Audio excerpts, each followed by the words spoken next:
आप कैसे देख रहे हैं? इस्लामाबाद में बैठे हैं, आपकी नज़र है वहाँ जो सिचुएशन है इस्लामाबाद में, पिंडी में, आपको क्या नज़र आ रहा है? देखिए, ऑब्वियसली हुकूमत बनाने की कोशिश की जा रही है और इस वक्त जो हुकूमत बनती भी नजर आ रही है वो पीपल्स पार्टी और नून लीग का ही एक तरह से, जिसे आप कह सकते हैं, कोलिशन होगी। क्या पता उसमें एमक्यूएम भी शामिल हो, JUIF वाले भी शामिल हो, और यही लोग हुकूमत बनाने की कोशिश कर रहे हैं। और वजीर आजम के लिए भी मुख्तलिफ नाम सामने आ रहे हैं।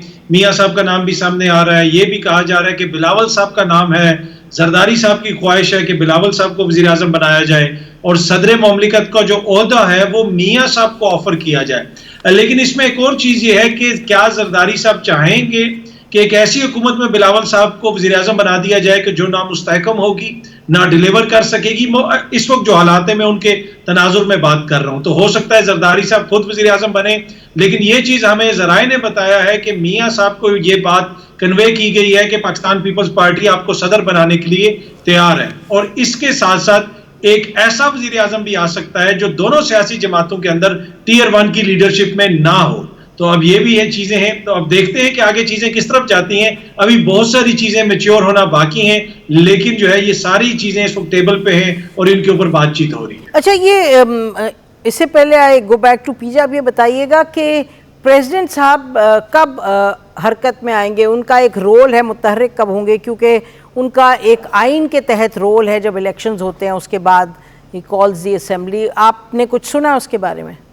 नहीं, अभी तक तो उस हवाले से कुछ नहीं, इसलिए कि अगर देखें तो 72 घंटे गुजर चुके हैं, अभी तक नसीम हमारे पास रिजल्ट्स ही नहीं आए। वो रिजल्ट जो इलेक्शन कमीशन ने कहा था कि रात को 1 बजे आ जाएंगे, फिर कहा गया 2 बजे आ जाएंगे, अब 72 घंटे गुजर चुके हैं। तो प्रेसिडेंट साहब तो तब एक्शन में आएंगे जब तमाम असेंबली का वजूद हो चुका होगा, तमाम नताइज आ चुके होंगे। तो अभी तो इलेक्शन कमीशन वाली स्टेज से ही हम बाहर नहीं निकल सके। तो मेरे ख्याल में अभी प्रेसिडेंट साहब भी अपने हॉर्सेस रोक के बैठे में, जब ये मामला क्लियर होंगे तो फिर ही उसी तरफ से कुछ पेशरफ्त होगी। हाँ, यकीनी तौर पर ये बात तो इन्होंने ठीक की पीजे के अभी तो तमाम इलेक्शंस के रिजल्ट नहीं आए, लेकिन क्योंकि यहाँ इतनी मुतहर्रिक हुए हैं दोनों पार्टीज, मेजर पीपल्स पार्टी और PMLN, के we get this impression as if everything is over from the point of view of this results. वो रिजल्ट्स भी नहीं ओवर हुए।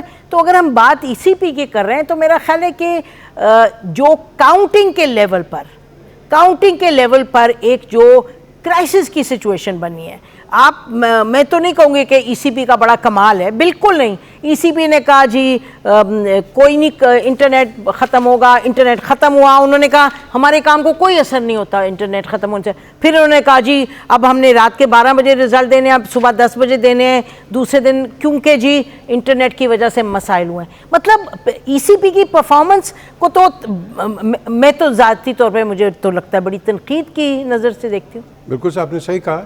मैं तो कहूँगा बिफोर आंसरिंग योर क्वेश्चन कि ये सब जब काम ठीक होता है, the election commission of Pakistan should be there should be an inquiry held against them, और we should be asking, the public inquiry should ask कि तुम्हारी ये जो गलतियां हैं, please answer those questions. Election commission साहब, चीफ इलेक्शन कमीशन साहब resign करें, यानी कि कोई तो बात, मतलब ये तो काफी क्राइसिस हुई है। देखिए, हम कह रहे हैं कि वायलेंस नहीं हुआ तो हम कहते हैं अल्लाह का शुक्र है, बट उसके बाद देखिएगा काउंटिंग लेवल मैंने जी ये कोई मेरे ख्याल साल पहले ही मैं कह रहा हूँ कि अगर कोई टेंट और पेंट होता है, और particularly a delicate responsibility of the chief election commissioner, उनको उसी वक्त रिज़ाइन कर देना चाहिए। जो हम एग्जांपल्स देते हैं मेंबर्स की बाहर के पार्लियामेंट की, और भाई आप पे एक हरफ भी आता है आप छोड़ देते हो। मैं उसको क्रेडिट देता हूँ, इसको मरियम नवाज़ को, ये चेयरमैन थी उसकी थी बैतुल माल, इन पे काफ़ी तनकीद हुई, she left the post. That is the way how you should move. हम नहीं करते, हमने जिसको तनकीद करना है उसको करते रहना है, जिसको तारीफ़ करनी है उसकी तारीफ़ करते रहना है। हमने बैलेंस आउट करना कोई नहीं है, बुरा बुरा उसके अंदर भी तो कोई अच्छाई है, उसको भी तो देख लो कुछ। हमारा वो टिल्ट ही नहीं है इस तरह। अब यहाँ बात आती है कि आप सेंटर को छोड़ दें, पावर गेम है आपकी पंजाब की, जिसने पंजाब संभाला उसने पाकिस्तान को रन किया।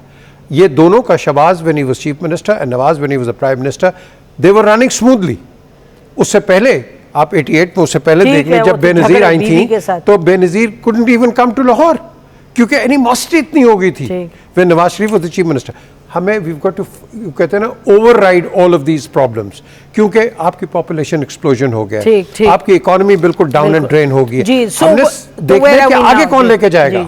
अभी क्लियर नहीं है आगे कौन लेके जाएगा। थोड़ा सा जावेद इकबाल इस पर आइएगा कि इस इलेक्शन को आप पाकिस्तान की तारीख के हवाले से किस तरह से इसका मुआवजा करेंगे, क्या कहेंगे कि कैसा इलेक्शन था ये? मेरा ख्याल है कि पाकिस्तान की तारीख का ये सबसे कंट्रोवर्शियल इलेक्शन है, और जो हमारे इलेक्शन कमिश्नर साहब हैं वो भी पाकिस्तान के तारीख के शायद तनाज़ा तो लफ्ज़ ही छोटा है, मैं और कोई लफ्ज़ यूज़ नहीं करना चाहता, ऐसा इलेक्शन कमिश्नर पाकिस्तान की तारीख में आया ही नहीं। और ये पाकिस्तान की बदकिस्मती है। अगर आप इसको पिछले 2 साल में उनका कंडक्ट देखें तो आज जिस पाकिस्तान इंतशार, खलफशार और ये जो 9 मई वाली हम बात करते हैं, ये सब इस चीफ इलेक्शन कमिश्नर की वजह से। नहीं, मैं बताता हूँ, साबित करता हूँ, एक सेकंड मैं आपको साबित करता हूँ। नहीं, इनकी वजह से, उसकी वजह मैं बताता हूँ। पीटीआई ने जब 150 सीटों से एनए की असेंबली से रिजाइन किया तो ये इनका काम था इलेक्शन करवाना, क्यों नहीं करवाया? प्रेशर बिल्ट हुआ तो 2 असेंबलियां टूटी, तो फिर ये किधर चले गए? फिर उसके बाद दोबारा इलेक्शन की डिमांड थी, हालात थे, मामलात थे, इन्होंने फिर वही किया। तीसरा इन पे क्या है, इन्होंने एक सियासी जमात से उसका सिंबल ले लिया। तो हॉर्स ट्रेडिंग, इंतशार, ये जो आज हम देख रहे हैं, इसकी वजह भी चीफ इलेक्शन कमिश्नर है। और चौथी जो सबसे बड़ी वजह है, जो इस वक्त पाकिस्तान के हर शहर में तकरीबन आप ये देखेंगे जो लड़ाइयाँ हो रही हैं वो इस वजह से हो रही हैं कि आरओज का इलेक्शन बन गया ना। आरओज को पाकिस्तान तहरीक-ए-इंसाफ सुप्रीम कोर्ट में गई, जो जिसको मुतनाज़ा किसने बनाया? चीफ इलेक्शन कमिश्नर ने ना।